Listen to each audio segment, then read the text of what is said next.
we try to figure out these technical things as they come up. Some days it works, some days it doesn't. Today was one of those One days. of those That's days, okay. you know. Good morning. Happy Friday. Happy Friday. It feels like a Friday. Does it? Collin. You don't think so? It feels like a Friday on Monday. It's felt like a long week. It's been a long week. We've got a lot to get to today. Obviously, the verdict came down in the Jason Meade trial. Guilty of reckless homicide. A.G. Yost is out come June. That's a big headline. Yeah, and then coming up later, more OSU football players are joining in that federal lawsuit against Dr. Strauss that is against the Ohio State University. We're going to talk more about that coming up at 9:45 this morning, but let's have at least a little fun on a Friday. There's a lot of stuff going on. There's so much going on. Yeah. OSU commencement is this That's weekend. Sunday. So it's like, I feel like it's always on Mother's Day. Which I have to ask, like, why would you do that? Because honestly, there's Mother's Day, then there's OSU commencement. There is no restaurant in town that is not booked up this weekend. Like, you can't get anywhere for any reason. Yeah, I tried to pull up the reservation pages and Good luck. No. You're not getting anything. No, you're not. Which is actually okay. Like, for Mother's Day, I used to love, like, oh, let's go do a big brunch and everything like that. No. I want to be in my jammies. I want to be home. I want someone to bring me my coffee. Stop laughing. My friends are laughing at me over to the side. Like, I just want to watch my Netflix and binge and be okay with that. Well, coming up later this hour. Do I need to say that louder? We're talking with real moms about what they do and don't want. Yes. And each of you all have kids in different stages of life. Tracy Townsend is joining us. I'm like, let's go tell Collin what moms don't want. Is Stacia still coming in? She had, unfortunately, a shoot this morning that came in last minute. But she's going to weigh in tonight at 4 p.m. because I said, Stacia, we're going to need your input. Yeah. So we got that coming up. But if you're looking for stuff to do, I just pulled up the Explore Columbus page. I mean, tonight, we've got a Franklinton Friday. That's every second Friday of the month through the summertime. Yeah, there's a lot going on. Basically, if you're bored, you're not trying. There's so much going on around. So you can go to explorecolumbus.com, find some fun things to do. Obviously, all of the brunch and lunch spots are in there. You're not gonna find a reservation. I checked; everything's booked out on Sunday. But you know what's actually more fun, I think, is then you make brunch with your child at home. And I remember Emmy once made me a souffle with soy sauce in it. Yeah, but Did you hear what I said? With soy sauce in it. She's improved her cooking abilities. She has. Like 3. Yeah, and now I loved it. I loved it. Now being much older, she can, actually cook. She does make wonderful desserts that you brought in. Yeah. So also you said make brunch and have it with your kid. No, you're not supposed to work on Mother's Day. That's true. I don't want to clean the kitchen. Don't leave me the mess. Yeah. All right. So I guess we got to get to the headlines. So the Jason Meade trial is over. We got the verdict yesterday, sort of. It is. Yeah. Yeah, and I think we say sort of because it's kind of a split verdict. And I think first of all, we were surprised that the jury came back Thursday. We all, based on experience, expected the verdict to be today, Friday. But they came back mid-afternoon, and we saw that red, green light change. So we thought, oh, there's something. And the judge actually told the jurors, go back and try to figure this out. Right. We heard that again. We heard that the last time when the whole thing was a mistrial of like, he just kept saying, no, try again. Yes. I'm not allowing you to do that. And, I said yesterday, color me surprised if we have a verdict on Thursday. And here it is at 4 o'clock in the afternoon. And I'm like, oh, yep. So they did. So it's clear that they were split. Yeah. So here's what we heard. We, the jury, upon our oaths and law and evidence in this case, find the defendant guilty of reckless homicide as charged in count 2 of the indictment. Sign this, gentlemen, on behalf of the court. So, obviously guilty on the reckless homicide mistrial on that murder charge. It was a pretty emotional afternoon in the courtroom there immediately after we saw that verdict come down. So, this is something 6 years, 2 trials 6 years later. This is the outcome of that. And immediately after, we heard from really a round robin of people, both defense, prosecution, various people on either side as well. FOP President Brian Steele spoke as well. Right. Here's what he had to say. Now, he's getting locked up in accounting. To me, that's kind of a joke. You cannot tell me politics does not influence policing in court. So that was FOP Lodge 9 president, Fraternal Order of Police President Brian Steele. He is the FOP is the police union. He had some very strong words to say during that, really at times criticizing the decision of the jury and how this was handled. There were a few times he mentioned, and it's something that we've talked about, is should this case have been moved outside of Franklin County, because obviously 6 years later there's been a lot of talk about it, and he said, basically you're not going to get an impartial jury in Franklin County, pulling politics into it, with that. But anyway, we also heard from Sam Walton, who has been the Sean Walton, sorry, that's okay. The family attorney for the Goodson family, yes, and this is what he mentioned after the trial. Well, there's a relief to know that as we leave court here today, he is not free for what he did to Casey, and that's all they wanted, was accountability and justice for Casey. He's been painted as somebody who he was not. He was an innocent man. He was no record, no nothing, and he didn't deserve to die. And we didn't really hear anything from, we did hear from the prosecution a little bit afterward, because now they're deciding on, do they try it again? The third time for the murder charge. Right. They can't do the reckless homicide. That's done. Double jeopardy comes into play there. But for the murder charge, that is the question. Will they do it again? Yesterday they said, right now that's not something we're even talking about. We've got to collect what happened. Regroup. Because this was 12 days? No. Yes. It was right under 2 weeks. Yeah. Yeah. Yeah. So, and that's not in counting the jury selection. So, we did hear a little bit, or at least we heard got a statement from Mark Collins, Caitlin Stevens, who is Jason Meade's legal counsel in this. And they sent us this, saying an issue that is remaining is the appropriate punishment for reckless homicide. This is the province of Judge Young, and his decision is guided by sentencing factors, not sympathy. So we know that in the state of Ohio, reckless homicide is, it carries, there it is. 9 to 36. It's a 9 to 36 months. It is a third-degree felony in the state of Ohio. So we do know that sentencing is coming up later this year, July 16th. Yes, and I think, whatever the sentencing is, on the flip side, again, we heard from Tamala Payne, Casey Goodson's mom, soon after the verdict was read, and she did say justice for Casey. So I think part of the family feels like at least there was a guilty verdict on something that they feel like Casey Goodson, in their eyes, did, that they did get justice in some form.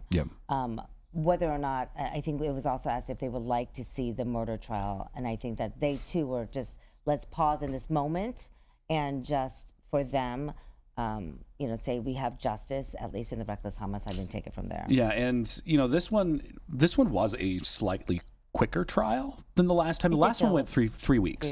This time we were there for 12 days. Jury deliberated for really less than a day. Yeah, Thursday was the first full day. Because they got it, they got the case late Wednesday, and then we're done before the end of day yesterday. So, I mean, I guess you could say they deliberated for a full day on that, where the last time, we went 3 days, and then still ended up in a mistrial. We went through 4 alternate jurors. This time, I think we only swapped out one. Right. So, there were some similarities in this trial compared to the last one, but also some differences. Obviously, the big difference out of this is that we did get a guilty verdict on the reckless homicide. At the end of the day, I think in the words of prosecutor Shayla Favor, she basically said, there are no winners today, though. I mean, when you really look at the end of the day, there are no winners in a case like this. Right. Lives have been forever changed. Yeah, you've got a family that's out of a son, and then Jason Meade, who has ultimately lost his job at the sheriff's office, is now a felon. It has a wide-reaching effect on both sides. And Dallas Baldwin, the Franklin County sheriff, did not comment, basically because of that mistrial of that murder charge, basically saying that since this is still tied up in the legal system, I'm going to basically step aside and not say anything for now, because I'm not going to interfere with how that's all going for now. Still a case. Yeah. All right, can we talk about Ohio Attorney General Dave Yost? Yeah. This was another surprise because he's terming out. So November, he was not going to be AG, and he could have run for another statewide office, but he chose not to. But then to announce yesterday, in the middle of the day, that he is resigning as Ohio Attorney General. Yeah, and it's I think it was kind of a shock.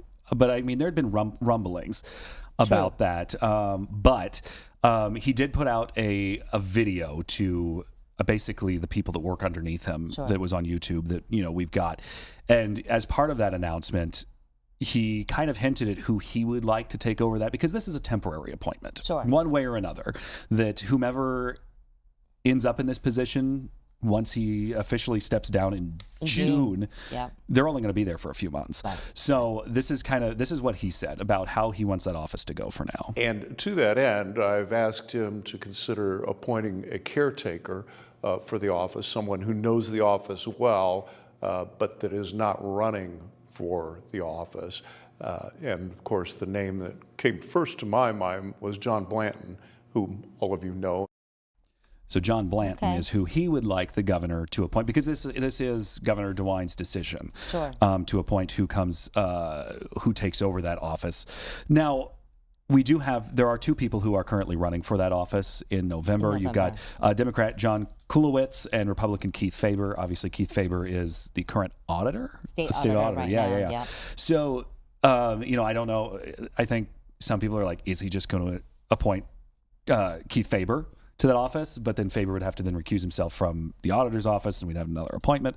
So it's going to likely be somebody outside of anybody that's currently running for office until then. So, now it is, why is AG Yost resigning? It's a big question. I mean, when you have so June, July, August, September, October, higher math, 5 months left, less than 5 months left in office, right? You're already on your way out. Why now? The rumblings, was he pushed out for some reason? Was there some other reason? I mean, it just doesn't make sense to leave this close to the end of your term as AG. Right. And I mean, he kind of mentioned it a little bit, and, he basically said, he's like, I got this opportunity, I couldn't pass on it, so I don't know if it was one of these. But I can't imagine the foundation, or the group that he's going to, not waiting. But who knows? Maybe he was just like, I'm done, I'm leaving. So have you heard of this group? He's going as a vice president of strategic research and innovation at the Alliance Defending Freedom. Yes, I have. So the Alliance Defending Freedom, their mission statement on their website is, quote, committed to protecting religious freedom, free speech, the sanctity of life, marriage and family, and parental rights. Now, they've been around for a while. They've had their hands in quite a few different legal challenges over the years. They were founded in 1993, really by, I think, 1993 by 6 men that were pretty big in the evangelical Christian movement. So the ADF is, you dive deeper into their website and some of their founding stuff. The ADF is a conservative Christian legal advocacy group. They used to not be litigating cases, but they've kind of changed with that over the past couple decades. So they are one of the most well-funded and powerful Christian legal groups in the country right now. Current House Speaker, U.S. House Speaker Mike Johnson was one of their attorneys for years before he got into the House. The ADF is also pretty well known for their work in outlawing abortion, anti-LGBTQ legislation, and also certain anti-discrimination laws. Litigation out there opposing that. They were key participants in the Dobbs case that we saw overturn Roe v. Wade. Yeah. Well, we'll see how AG Yost plays into that now as their Strategic Research and Innovation VP. So again, Attorney General Dave Yost resigning as of June 7. Yeah. So we'll see who, I am curious to who gets that appointment for 6 months. Yeah. All right. We shall see. Thomas Bell is next, talking, whatever's going on in the sports world, what's coming up this weekend. Sports ball.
Welcome back to the big picture on this Friday. What's up, Tyvis? Nothing.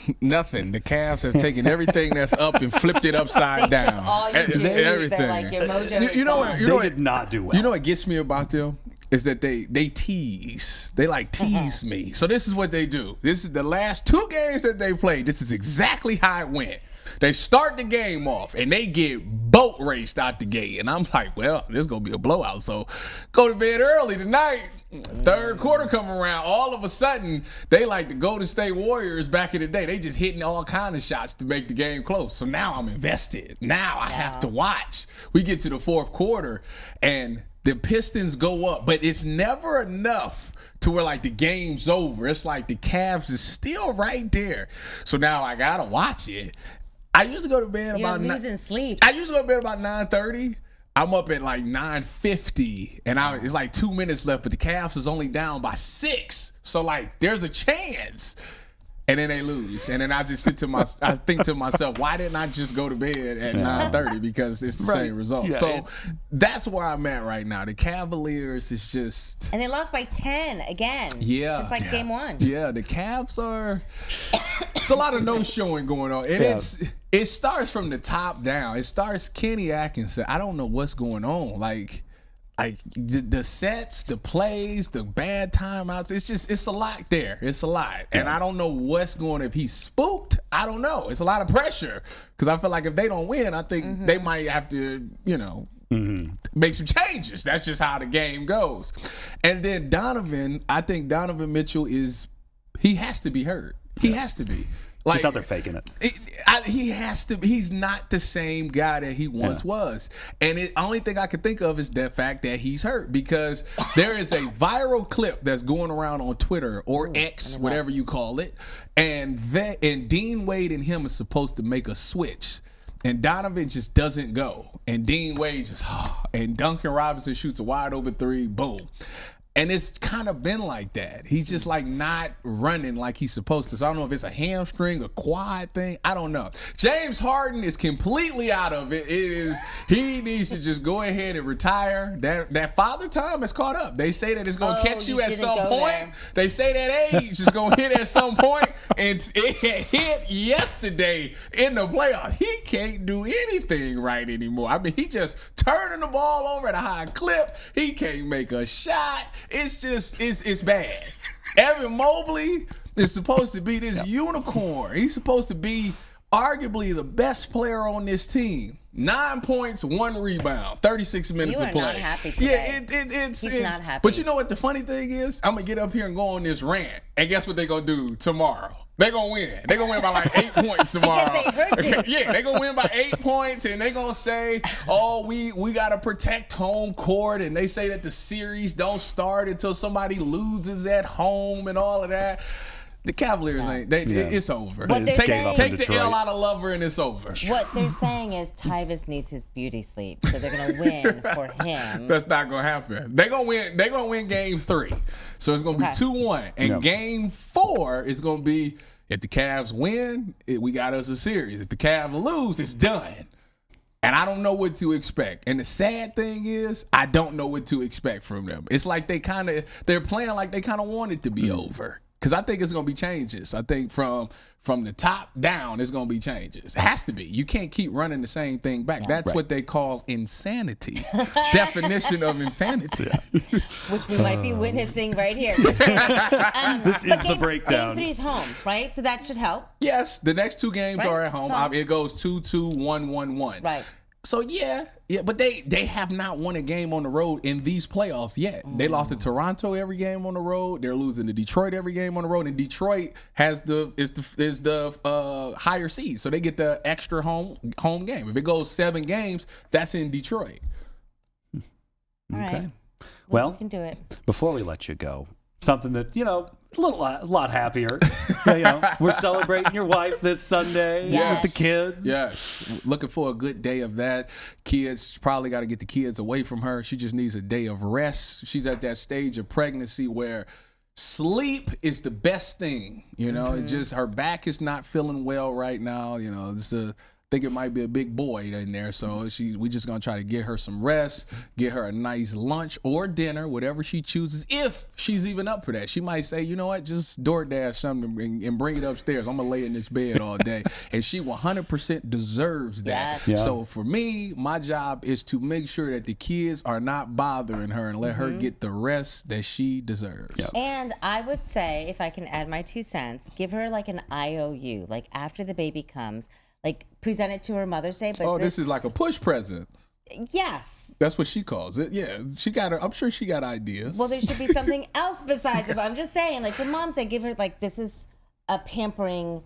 You know, gift the thing post-baby. that I want to do is I want to sit my kids down and have them write out what they love about my wife. What do they love about your mother? What's the things that you love? And I want to like write it on a card and like deliver it to her so she can know that she's appreciated. Because, you know, what I learned is as a mother, particularly as a mother, a lot of the things you think you do goes unnoticed. You think we kind of take it for granted. So it's like one of those days where I want to reflect that we actually acknowledge and we see you in the sacrifices and the hard work. Because my wife is literally the best mom I've ever seen. Like the stuff she does, she goes the extra mile for the kids. Yeah. So it's just one of those days that I feel like we need to show her the love and appreciation that we have, because we would not make it as a family without her. That is beautiful. And she will appreciate those handmade cards. Yeah. Even more so in years to come. Yes. So That's that's the beautiful. plan. Yeah. Good job, That sounds Titus. great. All right. Happy note. We'll be right back.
Welcome back to the big picture. It's the season of 5Ks, Yeah. right? But coming up in just a short few weeks, we've got a special 3K, 5K, and a 10K all in one, Collin. Yeah. Where And will you be? Which one are you going to choose?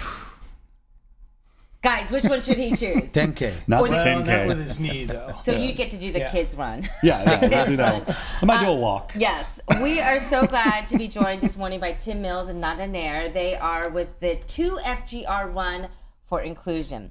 And Collin looked at me when I said, oh, these guys are going to come on and talk about this. And he's like, what does 2FGR stand for? So Nanda, take it away. It used to be called for two fat guys running. Named after yourself? And yeah, I still represent. Because you do not. But you came up with that name. Yes, Because yes. you wanted a way to You get know, healthy. it's trying to bring people together, not having to think about that they have to be athletic or they have to be really healthy and all that. So I was a very good example, and I said, let's do it. And that's how the name came up. And then since then, It's been 20 years that we started the club, but throughout the whole time, what has happened is we have seen more and more folks join, and without any prejudice. They come in and they join and they enjoy. Whatever their health abilities are. That is what have correct. you. Yeah. Starting from the athletic like Tim is, and up to me. And up to those of us. Now we're looking at video of 2FGR. Tim, this used to be, and that's you shouting, which I love. You're such a cheerleader for this, Tim. But this started as 2FGR, Run for Down Syndrome, for DSACO, the Down Syndrome Association of Central Ohio. But since then, this year, you guys decided to expand for others. Yes. Talk about that. Yeah, so we had a name change. We're now the 2FGR Run for Inclusion. And about 4 years ago, we had Team Heart and Soul. They joined our event, and they came out in forces. And what we realized, our committee, is that we appeal to a broad base of people. So from fast elite runners to moms pushing strollers, not just Down syndrome, but people of all abilities, like Nanda talked about with our 2FGR group. So we wanted to make sure that we changed our name and supported anybody of any ability. And that's what we do. We cheer everybody on. And that's what Team Heart and Soul really showed, because they provide inclusive opportunities for everyone at whatever level they are. But they're one of now 3 groups that are going to benefit from this fundraiser. Yes. Actually, we have 2 more this year you that added, we're kind of okay. grafting in. So we have 4 Paws. Okay. And they provide trained dogs for people of different abilities. And also the Loop, a small organization up in Delaware that recently was formed, and they support autism. So we've had a number of different people come to us, and we don't take that lightly. Again, you know, our remit, our mission is supporting people of all abilities, hence the name Run for Inclusion now. It's such an important message. Go ahead, Nanda. No, I think that's what it is. You know, when people look at us, they know that it doesn't matter who they are. We are going to have them as a part of our group. And every Thursday evening, the last few weeks, we have been training folks who want to participate in the race, and they could be of any ability. Sometimes when I'm doing that, I'm holding somebody's hand because that person can barely walk. And she was 32 years old, and we walked for 1 mile, and in that 1 mile, I started talking to her, and she started talking to me. I'd never known her before. And I realized that she liked Broadway. And on the way back, the second mile, the way back, I asked her to sing. And she just broke out and started singing, and you would not believe. Wow. So there was about 8, 9 of us who all joined her, and money can't buy that. That was the best time ever. That is priceless. And this year, by the way, the 5K's May 21st in Dublin. You have something really unique. I've never seen this quite before. The medal. Everyone always runs for these medals, but this is a 4-piece, 5-piece medal? Talk about it. A 4-piece medal. So we wanted to do something different this year in a run-up to our 20th year. So we've already stacked hands. We're in it for at least 20. Yeah. Okay. And this medal, what you'll get is a quarter piece of a full circle. So our 17th year this year, 18, 19, 20. So starting this year, and that's what the medal looks like. That is So we're really cool. excited about that. What's also exciting is looking at how much you have raised. I mean, your first 6 years, you crossed that $500,000 threshold, and you're just going so strong now with the donations coming in. Yes, Yes. thanks. I'm sorry. 16 years. Yeah. We've had well over 1,000 participants, and we've donated well over $600,000, mostly to Down syndrome. But as I mentioned earlier, we've got other organizations that we're looking to support as well. And that money means a lot to everyone. And when you get to know the leaders of those organizations, however big and small, they have a burning level of passion for what they do and the people they serve, just like we do for our 17 years. And that's the thing. We thank all our sponsors for this, because they're doing it with so much love and no end goal, just helping. And so we want to thank our sponsors for that. Well, and not only that, but our committee members, Yes. the active ones, the inactive ones, and our volunteers, Many of them are part of our 2FGR Run Club. So we're grateful to all of them, and they are passionate about serving. They really are. Yep. And when we just showed some pictures and video from the race, Collin, you can just see that smile in every person's face, crossing the finish line or cheering them on. There is purpose behind this 5K. So if you want to take part, 2FGR, May 21st, up in Dublin. We'll have a link on 10tv.com. And let's not forget, Mother's Day special this weekend, 50% off registration. Oh. So sign up, and happy Mother's Day to all you moms out there. Thank you. Final Yes. plug. You buried the lead. All right, Tim, thank you so much. Thank you. Thank you for having us.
All right, welcome back to The Big Picture, 9:32 on your Friday. Right now joining us, Bruce Garfield, the State Director of Music Matters Ohio, along with Michael McCoy, the Senior Vice President of Programming for iHeartMedia. So we are talking Music Matters. This is a wonderful program all about, as somebody who played an instrument, and Trombone. still wish I did. I played trombone.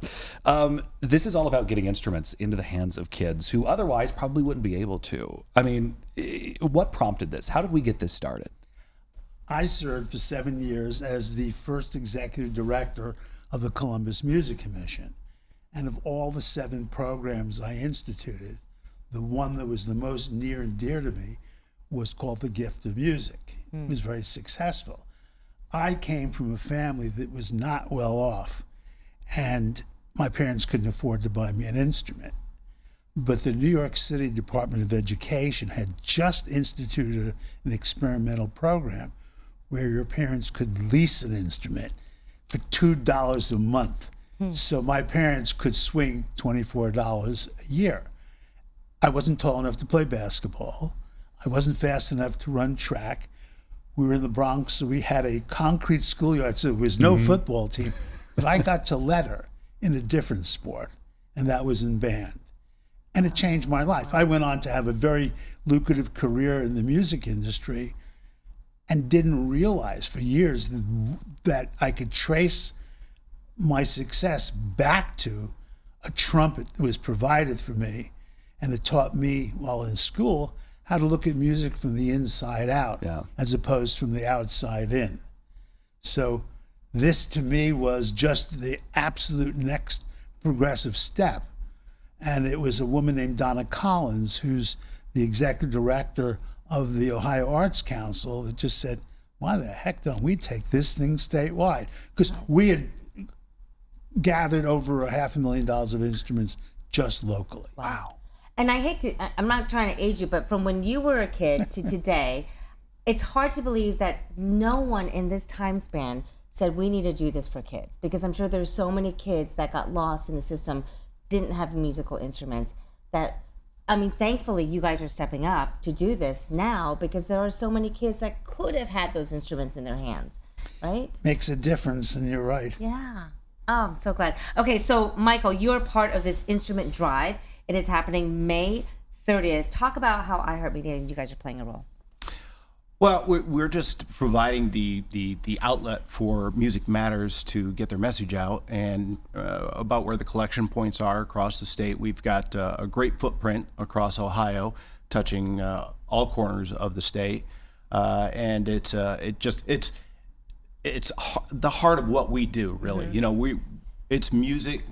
And you know, the more that we can be involved, something like this on the ground level, you know, we want to be involved in the community at every level possible, not just in the cool promotions that we do, but in the things that really matter. Think about how many instruments might be in somebody's basement right now, just collecting dust. Right. Let's put them to good use. Yeah, it's time for everyone to start cleaning out those basements and seeing what's down there. And as we see these pictures of these kids playing music. Did you have an instrument when you were a kid, Michael, growing up? I'm a drummer, so you know it's music. It's and I kind of play like I play golf all over the place. But at the heart of it, right? Like, it's about these children and opening up the world of music, but also showing them that people care. Well, it is, and I have 3 daughters, and all of them play an instrument, and it was a big part of them growing up and going to all those concerts at schools. I think it's a great way to build relationships above and beyond just what you normally would. And I guess when it comes to making these donations, because a lot of people had kids that played maybe 1 or 2 years in school, and then that trumpet or flute got mothballed in the closet. When these things come to you guys, how do you make sure that they are in condition that's ready to be handed out to somebody else? We ask people to donate gently used instruments, but then we have all these teachers that are volunteers who are able to sort them, and it's a lot more cost effective to repair an instrument. Yeah, a little known secret is Bruce actually tests them all out himself. Every single one. Every single. The drums too. But that's it. You know, we have a lot of this. Harry, do we still have Susie's clarinet? And Susie left the house 20 years ago. Right. So, you know, or get those darn drums out of the basement. I want a she shed. Yeah. But there's nobody that isn't touched by this mission. Mm-hmm. And, you know, I always say, no instrument, no problem. You can make a moderate cash donation, visit the website, and just everybody wants to come out and do something, enrich a young person's life. So once you get the instruments, Bruce, then how are you getting it into the hands of the kids? Like, you know, does a kid go to school starting in August and say, I need a trombone? Like, how does this work? Basically, the Ohio Music Education Association is one of the lead organizations. They've got 3,600 teachers around the state, and they contact everyone else. And the schools put in wish lists. Here's what we need. And then based on their needs, what communities they're in, that's where the instruments get distributed. We're going to have one central sorting location right here in Columbus. So everyone's going to have a little drive from where they are. And it's, as Mike was saying, it's across the state. I love it. So many donation drop-off locations. We'll have this on our website, but I can't wait to see the faces of the kids once they get these hands. So make sure we are there for that, because I think that's the moment where you just see that joy and whatever can spark from a child. Right. It's inclusive. It even gives you hand-eye coordination, but you're able to feel real self-esteem. socialization skills. And like I said, it's a team you can letter in. This is so true. Music matters. The website Yes. is musicmattersohio.org. There it is. So donate that instrument Saturday, May 30th. We're giving y'all a couple of weeks to go through the closets, go through the storage, try to find whatever you have. And then thanks to iHeartMedia for also getting the word out to everybody about where they can drop this off as well. Yeah, And you too. Yes, thank you so much. That instrument that you played for a couple of weeks in band, maybe it's time to send it on to a new home. Are you calling your mom and, hey, I need my trombone I still back? have mine. You do? I do. Okay. I do. All right. Yeah. I wish there were more opportunities for adults to play instruments because I feel like once you get out of school, that opportunity kind of ends unless you're like good enough to end up in like a chamber orchestra or something. Well, why don't we, Mike and Bruce, have Collin out there with his trombone welcoming people as they're dropping off their instruments? Then you can play. Awful rusty. I'm awful rusty. The trombone is not. I am. Don't you like the way Angela volunteers Yeah, too? yeah. My wife does. It becomes I think it's voluntold. I voluntold you all the time. Thank you guys so All right, much. thanks, guys. Mike and Thank Bruce, you, thank Dawn. you.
Jay Fox, welcome in on this Friday. What's up, friend?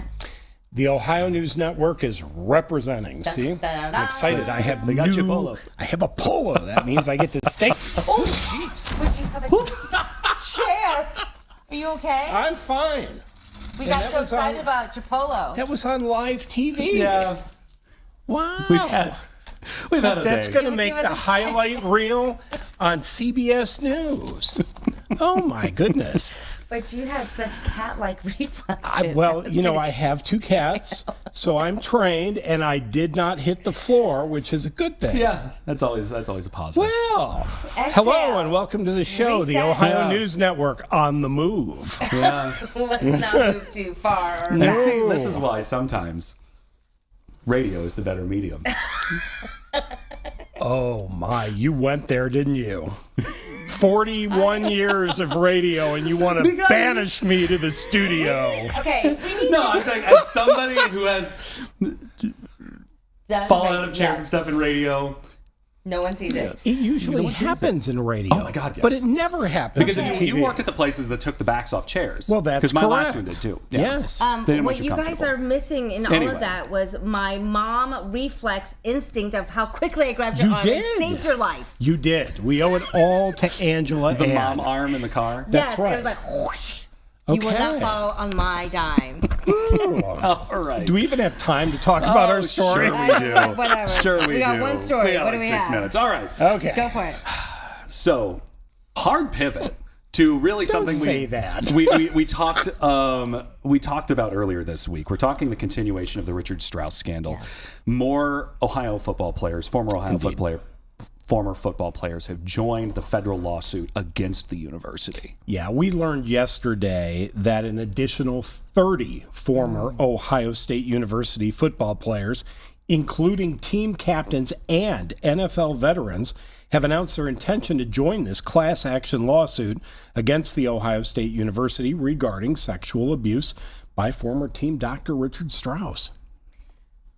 Is this a surprise? Because I think I saw a response from Ohio State that had said something that the original complaints did talk about athletes overall. Well, I'm trying to pull that up. Is it a surprise? Yes and no at the same time. So these particular football players are a surprise because they're prominent Buckeyes who played for Woody Hayes. They were on the 1980 Rose Bowl team. And that means, these were the best of the best. We're talking Al Washington, Ray Ellis, Keith Ferguson. And a lot of people think that part of what motivated this new group to come forward was the fact that a federal judge ruled about 10 days ago that survivors can pursue economic damages beyond simple tuition costs. Right.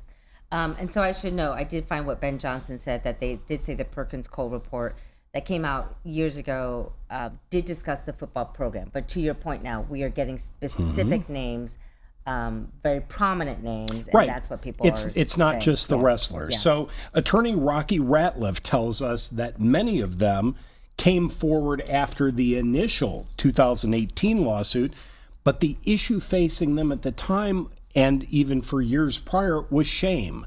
The shame of male-on-male sexual abuse causing many to stay silent. And, that is a loaded topic there. If they did, there's the shame that it's involved, even if they didn't do anything wrong. Well, football and wrestling particularly are very aggressive sports. You cannot be weak and play football or wrestling, otherwise you'll lose.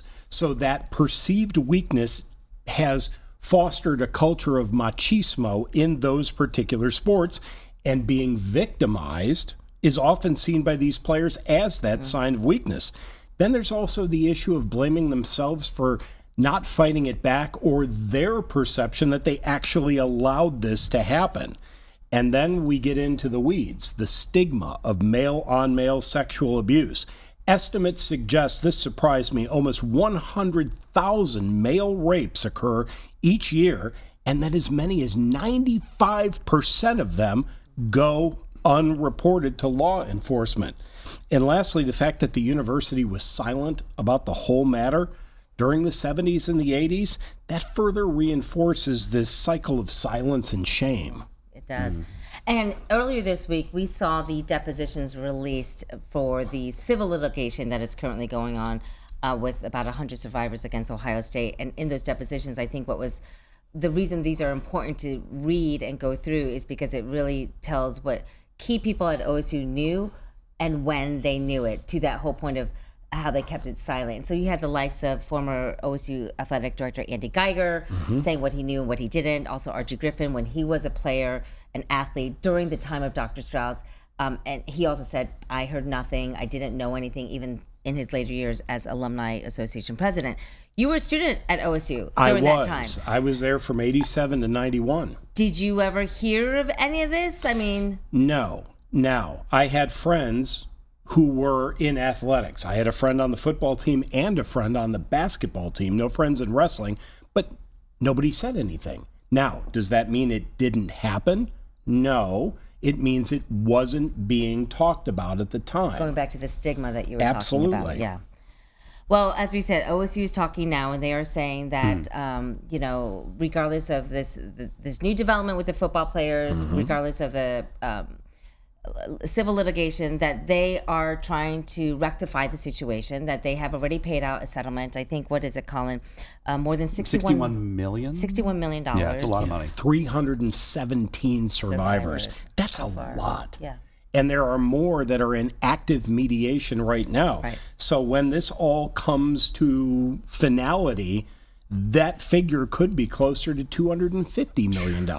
So what's the next step, you think, for Ohio State? Well, the good news is that President Ravi Bellamkonda has said he wants transparency, he wants open discussion, he wants to get to the bottom of this, and he wants restitution for the victims, but he also wants Ohio State's good name restored. So there's going to be a bellwether trial, and I had to look that up because I didn't know what a bellwether trial is, but it's a litmus test case that is going to be held first to show how jurors might react to evidence and arguments common to group litigation of this nature. Now, 4 specific trials, 2 chosen by the survivors themselves and 2 by Ohio State University, will proceed simultaneously, and all of this will happen in October. Wow. A lot of new developments. Yes, and a lot to unpack. Right. Well, Jay, thank you so much for coming on The Big Picture. It's always a pleasure to bring merriment and mirth to the big picture. We're going to make sure you have a chair next time without wheels. How about we just lock the wheels and I'll be fine? That'll be a meme, I guarantee it. Yeah, that reminds me of I was on the air when I did radio and knocked over the entire record cabinet next to me. Yeah. Good job. Yeah. Yeah, I've done it. I once knocked over an entire stack of carts. Yeah. And completely lost my place in the rotation. Of course. That was not a good day. Yeah. Well, thank you again. Coming up next, you should stick around for this because it's totally fun. Tracy Townsend is coming on because she is like the super mom, and we're going to tell Collin what moms don't want. Go, Mom, go.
This is the way to end a Friday.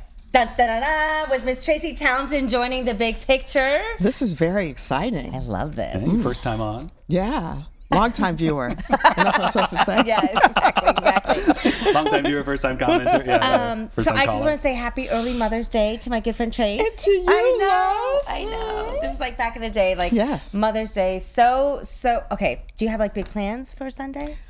Well, I'm very excited. I have a niece graduating from the Ohio State University. So yeah, yes, I go will join the Bucks. masses, and hopefully the rain will be held off. But yeah. We were talking about this earlier. Why does OSU schedule commencement on Mother's Day weekend. They've done this quite many years in a row. It is sort of a gift because you have sent care packages, you have prayed, you have said, stop hanging out on High Street. Oh, wait, no, is that just me? No, that was just you out loud. Exactly. Yeah. Okay, so that'll be fun. You'll have family around, and your son Ian will be there too with you. We're going to kick out. It's a whole weekend. It's a whole vibe. It should be. Yes, it should. It probably should be a month, but I digress. Okay, so we were talking, the way this segment came about, what moms really don't want. We were just talking about, like, I was cleaning out my parents' basement one day, and I just saw all these cards from my dad to my mom, from us to our mom. And, you know, at the end of the day, they're beautiful in the moment, I think. Yes. But then when your parents are 80 and you've got all these cards, you're thinking, oh my gosh, what are we going to do with this? You don't want to throw it away, but you end up throwing it away. What are you going to do? And then you feel like you're throwing a piece of love that somebody has given you away. And so then I looked at each card. I was like, how much did you write? Like, did you write a lot? Like, you really love me? If it was just like, Happy Mother's Day, love so-and-so. That's not enough that love. Was out. That was Tell me how great I am. So then like, cards are so expensive today, Collin. Like $5 a card. Oh, $8.29. I did look on the back. I was like, I might not, you know, that's if you go to the fancy place. The bougie card place. Yeah. So then we joked, we're like, don't get us a card. And your line was hilarious. Get me a DQ gift card.